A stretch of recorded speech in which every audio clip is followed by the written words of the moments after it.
Okay, welcome, and here is a lesson on discrete random variables. This is for those of you doing A-level studies at the moment, those of you stuck at home because of coronavirus.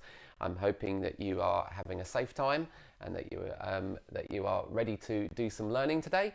So this is really specifically for those of you that are studying A-level, just about moving on to statistics. I'm expecting you to have done already some of the prime modules, so that will include tree diagrams and Venn diagrams. If you're a GCSE student just looking ahead, those two topics are topics that you'd have done. So this is a good example of something that you can access relatively easily.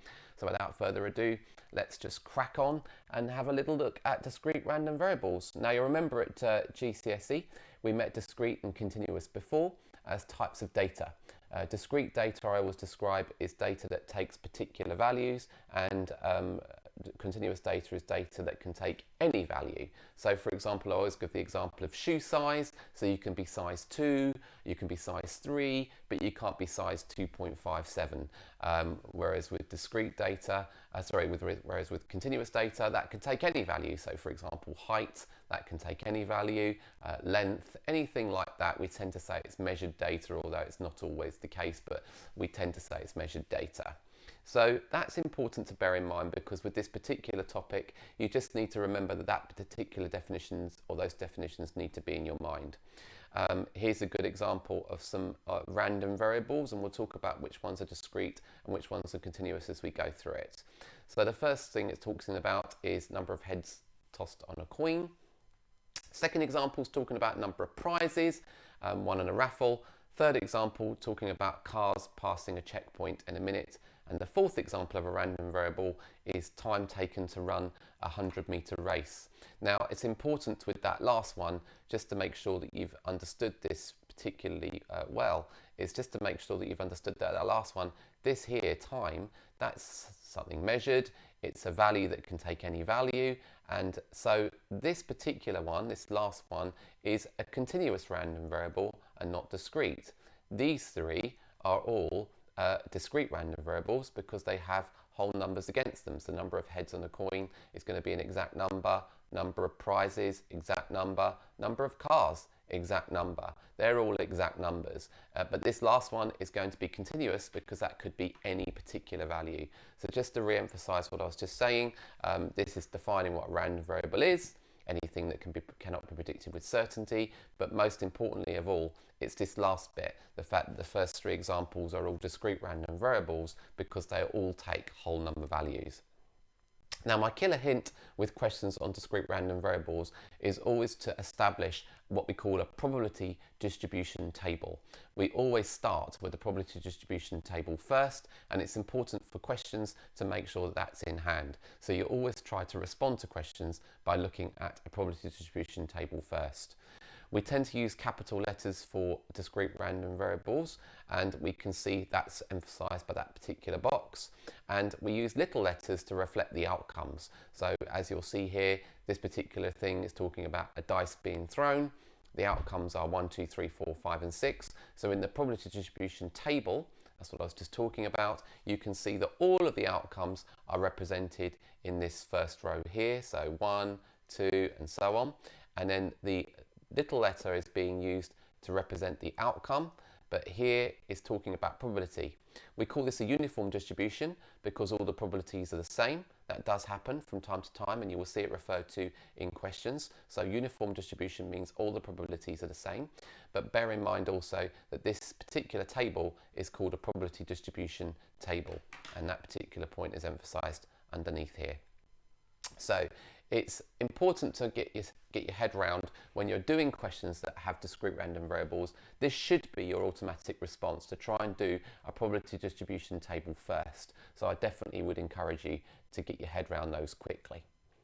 Now, this is particularly talking about another thing that we already know. So with Venn diagrams, tree diagrams, in fact, pretty much every single thing you've done with probability, we've always learned that probability should add to 1.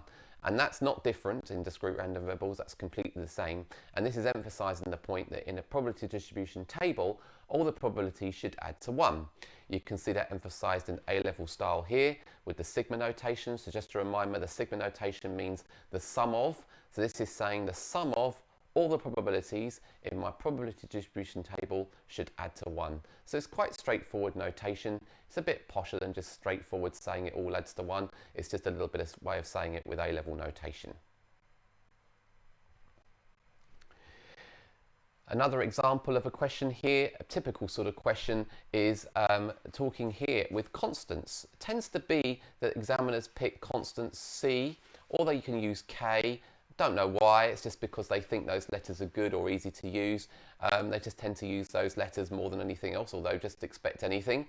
The important thing here is to use those facts that we talked about earlier. Again, just to emphasize, they're using a little y for the outcome, they're using a capital Y for the discrete random variable.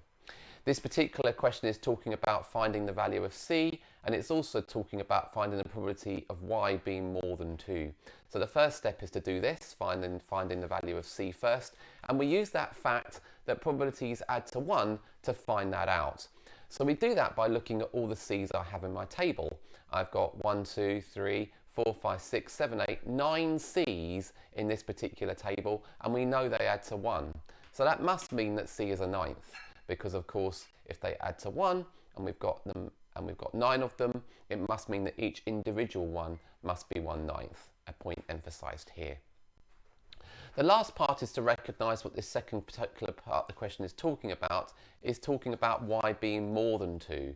Now the outcomes that are more than 2 are 3 and 4. We don't want 2, we don't want 1, we don't want 0. That in fact is 2 or less. So we want these particular outcomes here. We know in this section there are 3 C's, and we know already that C is 1/9. And so you'll see emphasized underneath the fact that the probability for P being Y more than 2 is going to be 3/9 or 1/3. So this is 3/9 here, and that's the same as 1/3. Quite straightforward. This is fairly easy stuff. Here's a typical exam question that you might get, but I'm going to give it to you in bits because I want to show you the different distinction between those different bits. So the first part of this particular exam question is talking about a bag containing 5 green counters and 2 red counters. First of all, some things to note, they're exact numbers, so already I'm thinking that these are discrete quantities that we've got, not continuous. John is randomly taking counters from a bag without replacement. Well, the minute you see the phrase without replacement, you're seeing counters being taken out of a bag. I'm hoping your brain is edging towards a tree diagram because this is sort of scaffolding to you that it must be a tree diagram question. So this is something that you've seen before at GCSE. This isn't new, and for those of you doing A-level, you've seen tree diagrams not that long ago as well, just to re-emphasize it. So you're hopefully used to, by now, spotting a tree diagram question. So this part here requires a tree diagram. The second and third parts of the question, however, look like this. This is now talking about discrete random variables and will require you to draw a probability distribution table, because I mentioned earlier that should be your automatic response to doing a discrete random variable question. It denotes the total number of counters being picked out until the first green counter appears as capital X. Let's just look at this again. The total number of counters picked out until the first green counter appears. So when we get a green counter, we can stop. It's asking you to find the probability distribution of X, and so it's asking us to construct a probability distribution table. Well, actually, we go back to the beginning, we start looking at this part again, and we say, well, look, this part of the question was a tree diagram question. So let's start answering this by talking about the tree diagram first, and then we'll get to this bit, and then following this bit.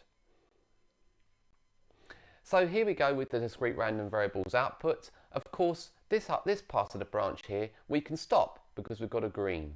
Okay, so already we've got a green, and that's the outcome, we can stop there. But this particular branch, we can't stop because we've got a red. So we need to do another pick, which is being denoted here. Again, on this part of the branch, we can stop because it said that when we got a green, we could stop. This part of the branch, we can't stop, so we need to do another pull again. And because we've run out of reds, just a reminder, there were 2 reds in the bag, 2 reds here. We've run out of reds. That last probability has to be 1. Another reminder, all branches in a tree diagram should add to 1, so it's worth just reminding yourself this should add to 1, and this should add to 1, and of course this does because that's a certainty. Along the side now, this is again no different from GCSE, where we'd list the probabilities for each particular outcome. So along the side here, we're going to list out those probabilities. So the first one, this is the chance of getting one counter and succeeding. So that's 5/7. So one counter's been picked out and succeeding. This second probability is two counters out and succeeding. So we'd need a red followed by a green. So that's 2/7 followed by 5/6. And the last probability is the chance of three counters being pulled out. That's the two reds being pulled out first, followed by that green. So that has to be the following probability, 2/7 times 1/6, and then the one there, so 1/21 finally. This is not the answer yet because we still have to do the second bit. So this is this bit. So we're sort of addressing this, but we haven't talked about the probability distribution of X. So what we've got to do now is just finally put our probability distribution table, our automatic response, making sure as a check that these probabilities add to 1. And you can see that they do, because 5/7 is the same as 15/21. And 15/21 plus 5/21 plus 1/21 does make the number 1. Okay, this is not that hard, it's quite straightforward. It's actually something that I think you'll find relatively easy to do. We're not going to move on to other distribution functions for today. What I'd like to do now is go into the textbook. So in the textbook, if you've got it in front of you, this is page 84. I've blown it up a little bit so you can see it. I'll make it just a tad bigger so you can see it. This is page 84. A lot of the stuff up in this top left-hand corner is just repeating things that I've just talked about. It does mention using a diagram to represent probability distributions.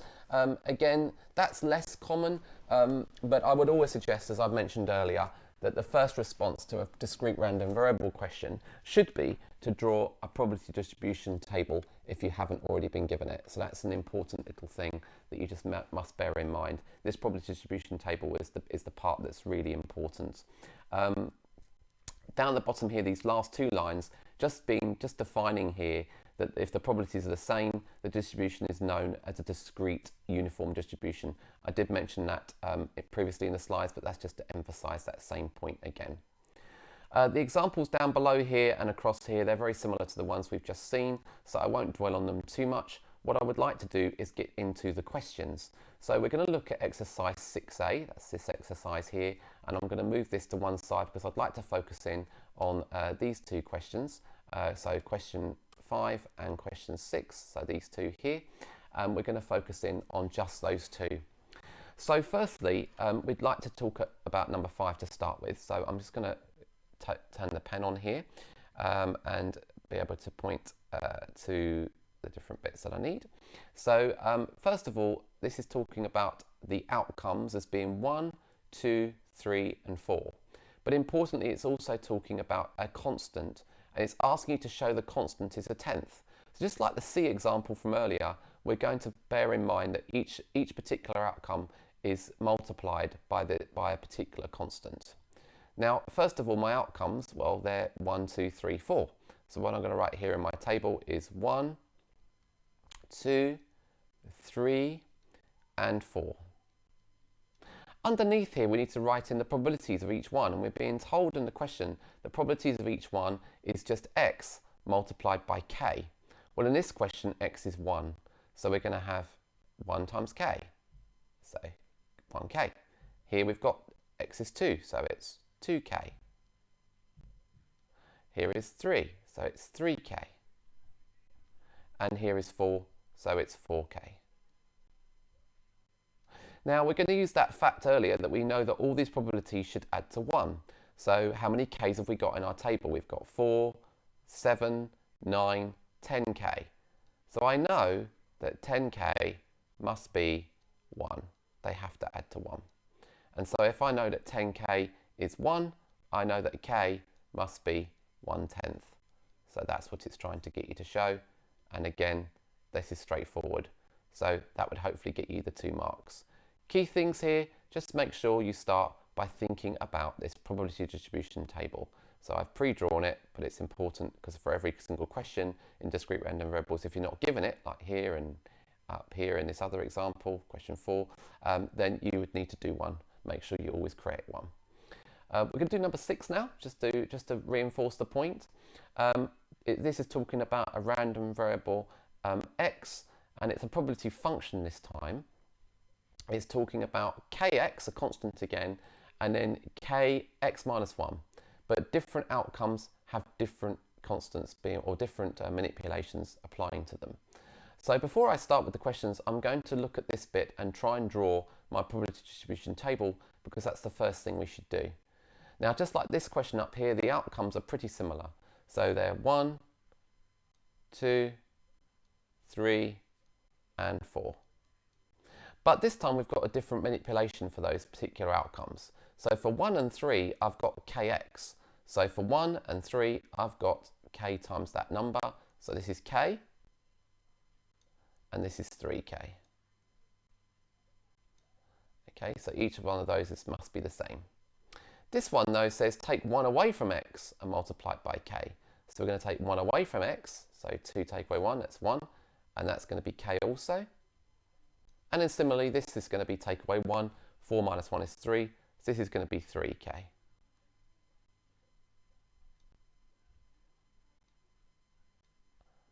Okay. Let's make this look a little nicer. There you go. Now, again, to get into the value of k, we're going to use this fact that all of these should add to 1.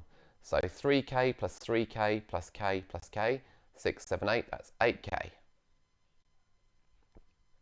And we know that's going to be equal to 1. So if 8k is equal to 1, k is an eighth. And then that must be the value of k.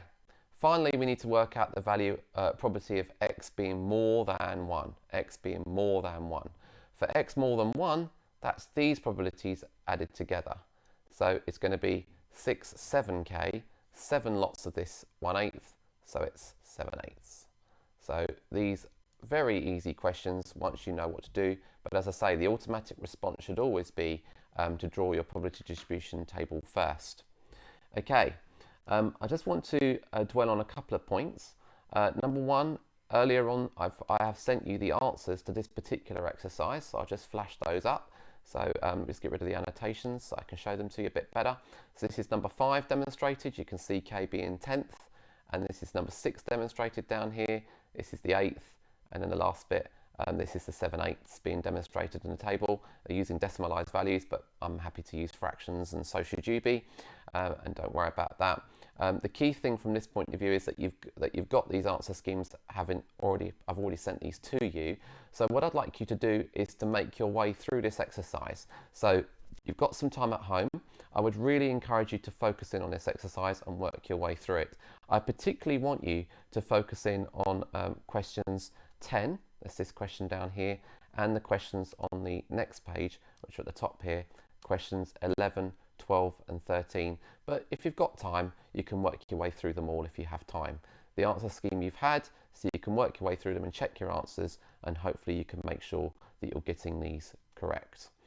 There's one more question I just want to do to finish off with, and that's this question down here, just to emphasize some of the things we've talked about. It's slightly more difficult this time because it's slightly harder to do a probability distribution table, but it's still something we can cover. So that's question number 9. So just to finish off with, I'll do number 9, and I'll leave you to carry on with the discrete random variables that you've got there. So I just want to get the pen activated again so I can talk it through with you. So over here, the first thing to note is that it's mentioning discrete random variables because it says discrete, but then it's also talking about the fact that there's a uniform distribution. So there's a random variable discussed here.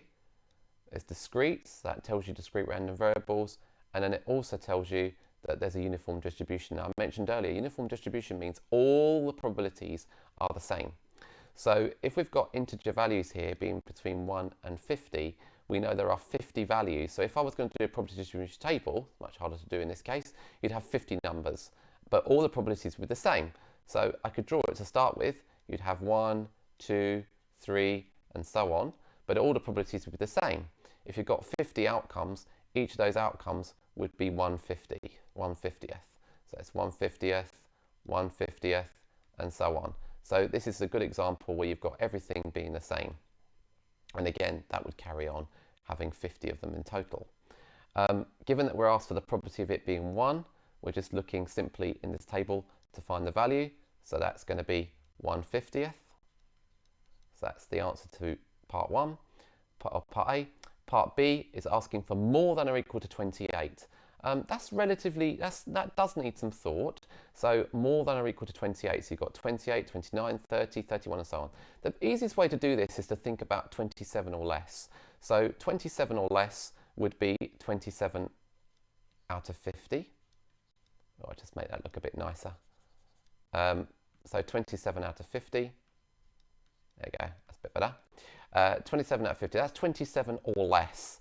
Now 28 or more would be 1 minus 27 or less. Okay, so actually that's going to be 23 out of 50. I would just be very cautious about trying to take things away. What most candidates do is they do 50 take away 28 and they get 22, and then they write down 22 out of 50. But of course 28 is included, so you've got to make sure you've taken that into account. So it's important to mention the easiest way of doing it is to think of 1 minus 27 or less. So you could write that into words, which the answer scheme does do, which I'll show you in a minute. But 23 out of 50 is what you're looking for here as your answer. The last part, just again to emphasize some of these little things with inequalities, it is asking for inequalities with strict inequalities here, x between 42 and 13. But of course, you can't be 42 because you've got a strict inequality here, and you can't be 13 because you've got a strict inequality there. So all the way through, you've got to think through how that would work for this particular table. Well, this particular table then would be looking for values that are 14 or more, and then 41 or less. Now again, candidates will tend to do 41 take away 14. They do 41 take away 14 and they get 27, and they go 27 out of 50. But what they're forgetting is that 41 take away 14, yes it is 27, but you're not including the value of 41 itself.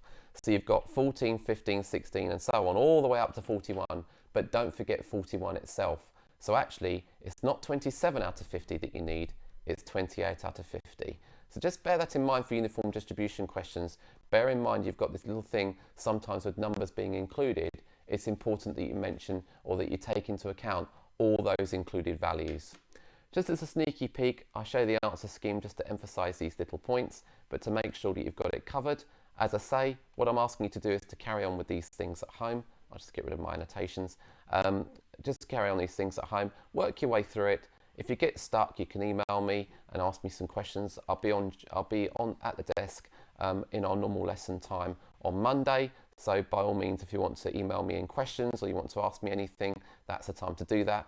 I'll be sitting waiting for your emails and your contacts in. So one more thing I wanted to mention is just that one question that we just did. So here is number 9. Just to emphasize the point, I need to make it a bit smaller.